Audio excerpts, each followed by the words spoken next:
Migraine झालंय, हे याचं निदान कसं केलं जातं? म्हणजे आपण डोकेदुखी आणि मायग्रेन विषयी बोललो, पण आता हे निदान कसं करता तुम्ही ओके. डॉक्टर म्हणून? सो मायग्रेन हे एक क्लिनिकल डायग्नोसिस म्हणतो आपण. ओके. म्हणजे मायग्रेनचं निदान करण्यासाठी अनफॉर्च्युनेटली कोणताही स्कॅन, कोणताही MRI किंवा कोणतेही रक्ताची तपासणी अशी कुठलीच नाही आहे ज्याच्यातून मायग्रेन आहे असं लिहून येतं.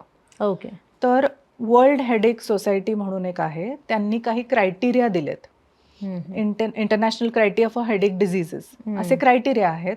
त्या क्रायटेरियामध्ये मी जे तुम्हाला सांगितले लक्षणं जी मायग्रेनची असतात ते क्रायटेरिया बसतात आणि त्या क्रायटेरियापैकी 7 क्रायटेरियापैकी 5 क्रायटेरिया जर तुमच्या डोकेदुखीमध्ये असेल तर तुमचं निदान मायग्रेनचं होतं.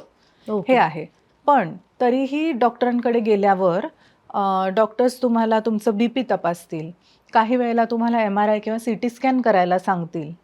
कारण डोकेदुखीमध्ये आपल्याला निदान करण्यापेक्षा इतर काही नाही ना, हे ओके. आपल्याला रूल आउट करायला लागतं. तर ह्याच्यामध्ये असतं की हेडेकमध्ये काही रेड फ्लॅग्स असतात. रेड फ्लॅग म्हणजे डेंजर सायन्स, की डोकेदुखीसोबत जर का डोळ्यासमोर अंधारी येते किंवा डबल डबल दिसतंय किंवा डोकेदुखीसोबत ताप येतोय ओके. किंवा तुमच्या आयुष्यातली सगळ्यात सिव्हिअर डोकेदुखी आहे ही आणि सडनली आली आहे किंवा तुमची डोकेदुखी 50शी नंतर सुरू झालेली आहे.